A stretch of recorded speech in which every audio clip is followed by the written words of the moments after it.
A gente começa essa edição falando de um dia especial de oração convocado pelo Papa Francisco em favor do Líbano. O cardeal Pietro Parolin chegou ontem ao Líbano para participar dessa iniciativa em nome do Papa. Ele falou aos líderes religiosos e celebrou uma missa.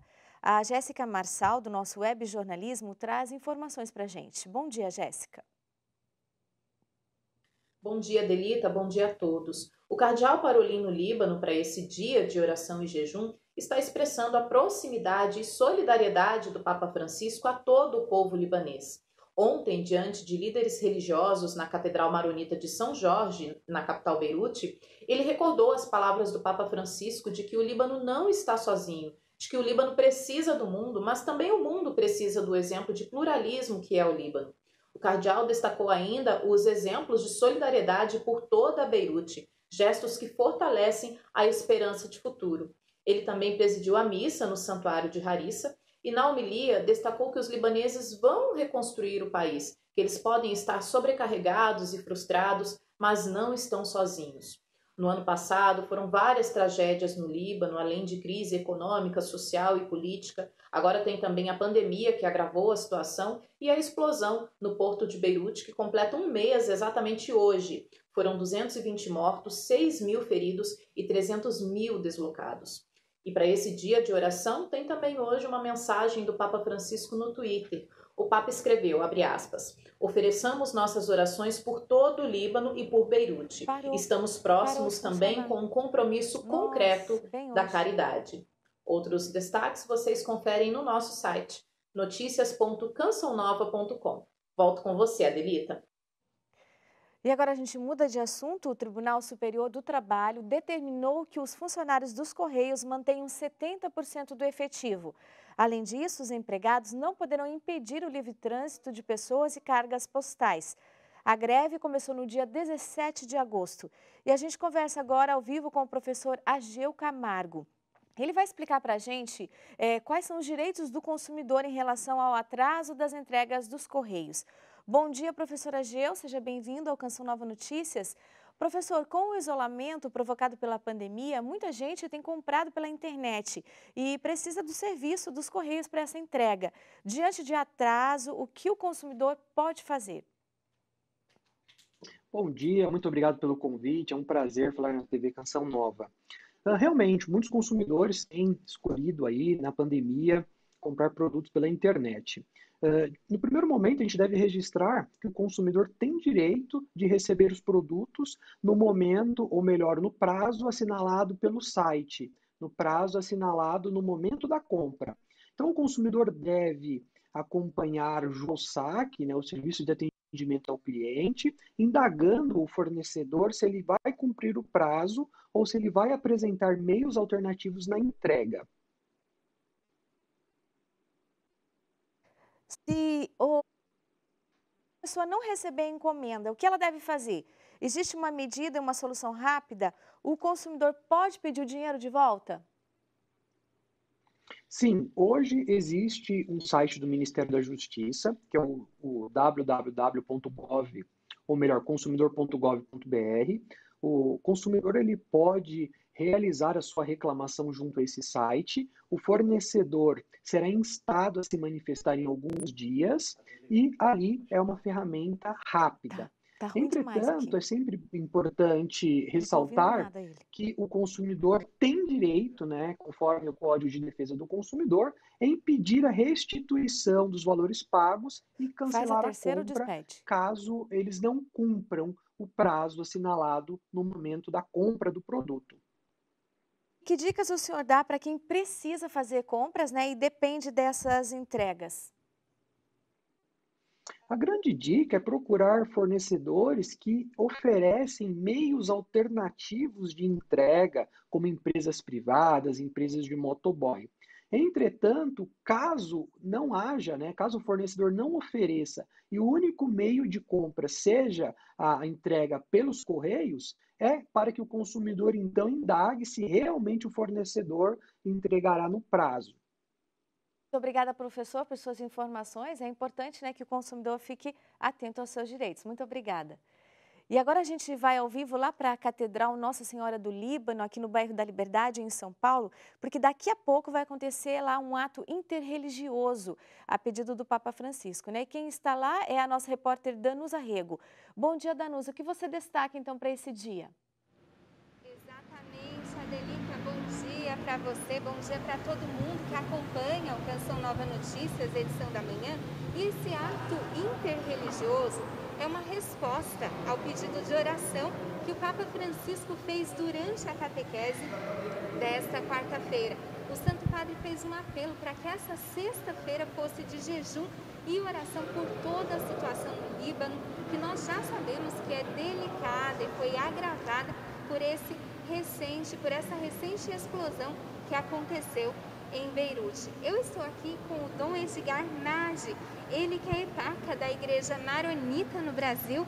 Bom dia para o senhor, Dom Edgar. Dia. O senhor pode nos falar, portanto, como será esse ato interreligioso que está para começar? Bom dia a todo mundo.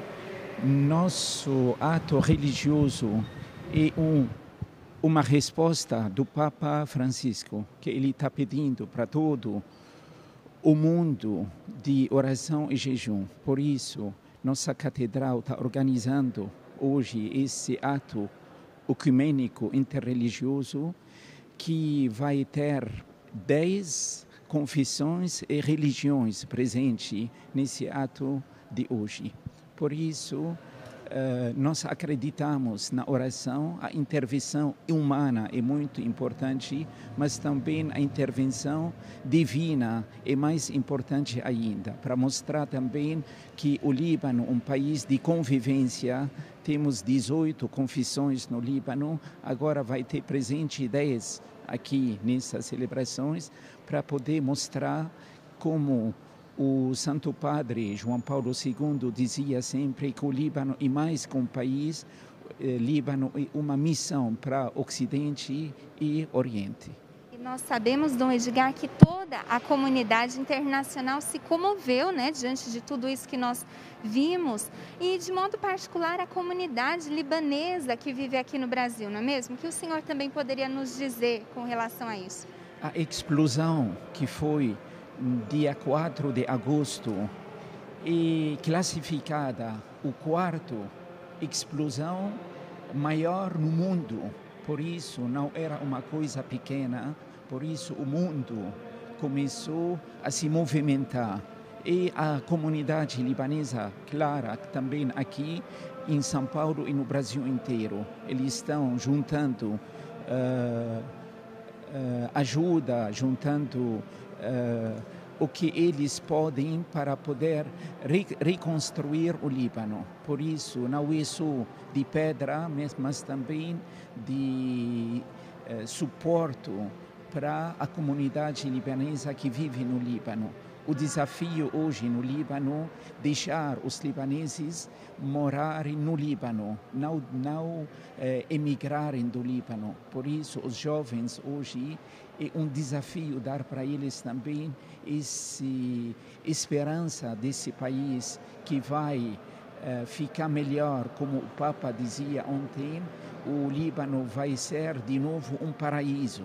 Por isso, até lá, ele mandou o representante dele, Dom Pietro Parolin, e dizendo para nós a esperança que vai continuar movimentando o povo libanês no Líbano. E aqui também a comunidade libanesa em São Paulo, no Brasil, está continuando dando esperança para nosso povo do Líbano nesse momento. Obrigada, Dom Edgar, por sua participação. Pois é, nos unamos em oração, em jejum neste dia. E quem quiser acompanhar esse ato interreligioso, ele será transmitido pelas redes sociais da Eparquia Maronita. Adelita. Muito obrigada, Danusa. Agora a gente vai para um breve intervalo. E aqui em São Paulo o tempo continua seco. A mínima hoje é de 16 graus e a máxima 31.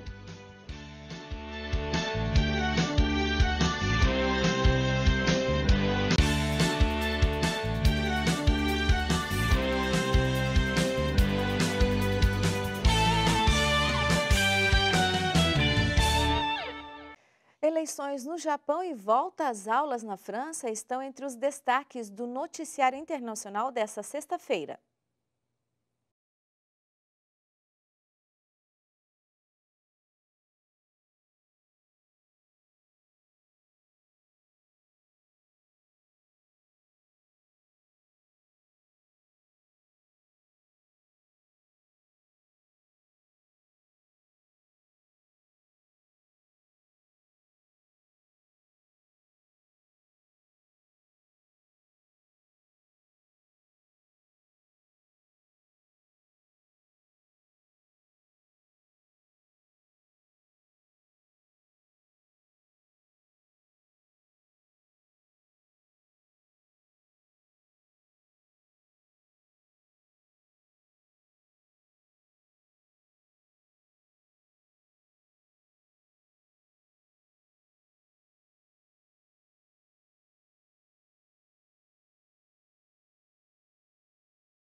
E agora a gente vai lá para a China. José Miguel Encarnação comenta um artigo do bispo de Macau, que foi escrito por ocasião do Dia Mundial de Prevenção ao Suicídio. Bom dia, Brasil! Neste mês de setembro, dedicado ao combate ao suicídio, o bispo de Macau, Dom Stephen Lee, publica esta sexta-feira no Semanário Católico de Macau uma mensagem dirigida a todos os fiéis para que eles se unam no combate ao problema do suicídio, cujo Dia Mundial para a sua prevenção é 10 de setembro. O bispo de Macau lembra que as pessoas que tentam o suicídio experimentam momentos dolorosos na vida, como pobreza, doença, discriminação, marginalização e outros problemas. Na mensagem, o prelado cita a encíclica do Santo Papa João Paulo II, Evangelium Vitae, em português o Evangelho da Vida, em que o antigo pontífice destaca o valor inabalável da vida humana. Dom Stephen Lee conclui a mensagem apontando 4 medidas que podem ajudar os fiéis a evitar que outras pessoas cometam suicídio. São elas: cuidar da família, amigos e colegas, manter contacto ativo com parentes e amigos, mesmo aqueles que vivem fora de Macau, participar em associações e em grupos pastorais e, finalmente, ser atencioso para com as pessoas que vemos diariamente. O suicídio também é um problema social em Macau, muito por culpa de dívidas relacionadas com o jogo e com o facto do território ser muito pequeno e ainda por cima devido ao Covid-19 ser hoje bastante complicado viajar para outros destinos, o que tem implicações a nível psíquico. De Macau, José Miguel Encarnação para o Canção Nova Notícias. Obrigada, José. Agora voltamos aqui para o Brasil. Vamos para Brasília com o repórter Otávio Martins, que traz as últimas informações sobre a reforma administrativa que está sendo discutida no Congresso. Bom dia, Otávio. Quais são as principais mudanças dessa reforma? Bom dia, Adelita. Bom dia a todos que nos assistem. Vamos falar um pouquinho, então, sobre essas mudanças aí na reforma da Previdência, essas mudanças que a reforma da Previdência traz. As mais importantes aí, então, seria o fim da estabilidade para profissões que não são típicas de Estado, também aí a diminuição de salários e jornada de trabalho em tempos de crise econômica como esse que a gente vive, também aí o fim das promoções por tempo de serviço e as férias com mais de 30 dias, são mudanças bastante importantes que essa reforma administrativa traz. Essa reforma foi entregue ontem pelo governo à Câmara dos Deputados, né? A Câmara dos Deputados também tem uma proposta, então agora a gente vai acompanhar aí o desenrolar dessa caminhada aí até o final do ano, que é quando os deputados querem aí aprovar essa reforma administrativa. Agora vamos atualizar aí os números do coronavírus aqui no país. O Brasil alcançou a marca aí de 4 milhões de casos confirmados da Covid-19. Infelizmente, mais de 124 mil pessoas já morreram.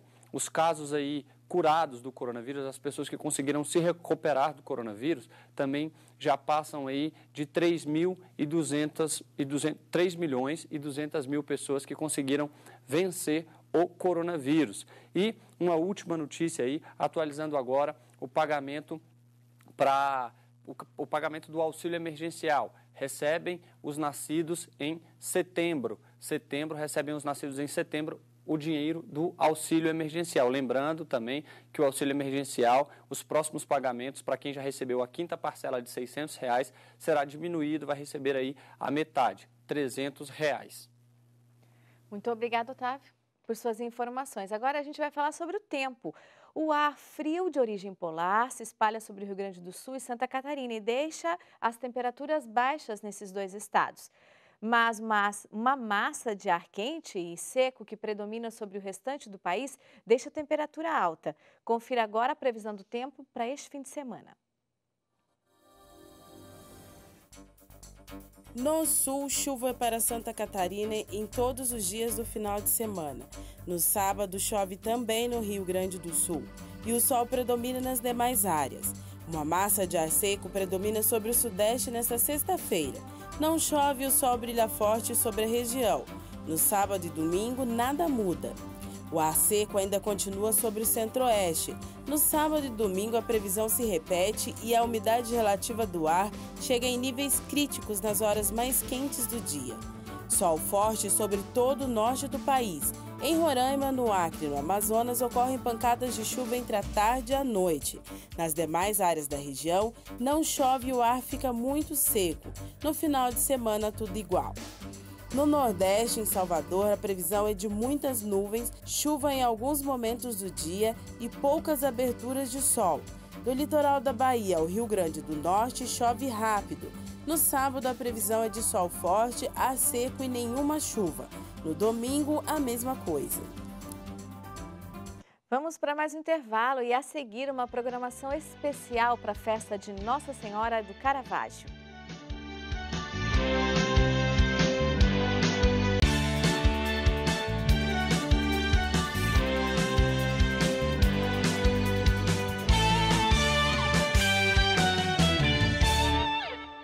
O Canção Nova Notícias, edição da manhã, está de volta e agora nós vamos falar sobre o coronavírus no Paraná. A taxa de transmissão da Covid-19 voltou a subir na capital, em Curitiba, e as aulas seguem suspensas na rede municipal até 30 de setembro. A taxa de transmissão da Covid-19 voltou a subir em Curitiba, chegando a 1,14. Isso quer dizer que 100 pessoas infectadas podem transmitir o vírus para outras 114. Segundo especialistas, algumas práticas contribuíram para esse aumento. A Prefeitura Municipal de Curitiba lançou um alerta nessa semana sobre o aumento do número de casos e principalmente sobre o aumento na taxa de transmissão do novo coronavírus. Ela alertou principalmente que nesse final de semana houve um aumento do número de pessoas nas ruas e isso pode ser o responsável pelo aumento do número de casos. Justamente por causa desses aumentos, as aulas mantêm suspensas ainda esse mês, sem previsão de retorno por enquanto. O índice que mede o potencial de contágio da doença, que apontava uma queda, fez com que a Secretaria da Saúde mudasse a bandeira de classificação de riscos para amarela no último dia 18 de agosto. Pois na data, a taxa era de 0,88. Esse aumento preocupa as autoridades e a secretária municipal da Saúde chamou a atenção ao feriado prolongado que se aproxima e pediu a colaboração da população para evitarmos o risco de Curitiba voltar para a bandeira laranja. Então, a nossa preocupação é que a gente volte para a bandeira laranja. Nós temos um feriado aí na frente, a gente vai ter aí o próximo final de semana, vai ter segunda e terça, 7 e 8 de setembro. A gente pede que as pessoas reflitam sobre a necessidade dessa movimentação. De Curitiba, Fabiana Sá, para o Canção Nova Notícias. Os organizadores da Romaria e Festa em honra a Nossa Senhora de Caravaggio, de Canela, no Rio Grande do Sul, estão planejando uma programação especial no santuário para esse fim de semana. Uma grande romaria motorizada está programada para amanhã, 5 de setembro, com saída prevista para as 9h30 a partir da Igreja Matriz. O cortejo seguirá pelas principais ruas da cidade com destino ao santuário. Os automóveis participantes receberão bênção especial e a expectativa é que milhares de carros particulares, caminhões de frete e frotas de empresas participem do evento. Ainda neste sábado, às 15h, será celebrada a missa em frente ao Monumento da Prece. O bispo diocesano Dom Zeno Rastentaufel presidirá a missa às 10h30 da manhã, no domingo, e para encerrar o fim de semana festivo, mais uma missa ocorrerá às 15h. Todas as missas serão no sistema drive-in, ou seja, missas ao ar livre com os fiéis dentro de seus próprios veículos. Este modelo foi definido pois a Igreja Católica tem consciência de sua responsabilidade e aconselha seus fiéis a manterem o distanciamento social, usarem máscaras e a tomarem todos os cuidados necessários contra a disseminação do coronavírus. O presidente do Conselho Administrativo do Santuário, Lauro Dreschler, comenta que, em função da pandemia, as comemorações dos 60 anos do evento não puderam ocorrer conforme havia sido planejado, mas os responsáveis, juntamente com o reitor, Padre Vítor Farias, estão criando atividades alternativas para que os fiéis possam demonstrar a sua fé. Tomás Guarese, de São Leopoldo, Rio Grande do Sul, para o Canção Nova Notícias, edição da manhã. E antes de encerrar essa edição, quero te fazer um convite para participar de um aprofundamento para famílias, totalmente online, com o tema Famílias em Ordem de Batalha. Garanta a sua vaga e acompanhe as pregações com o professor Felipe Aquino, Padre Roger Luiz, doutora Filó, Padre Diogo Albuquerque e Eliana Ribeiro. Para fazer a inscrição é só entrar no site saopaulo.cançãonova.com. Continue na companhia da Canção Nova. No início da tarde, à 1h, tem mais um boletim de notícias.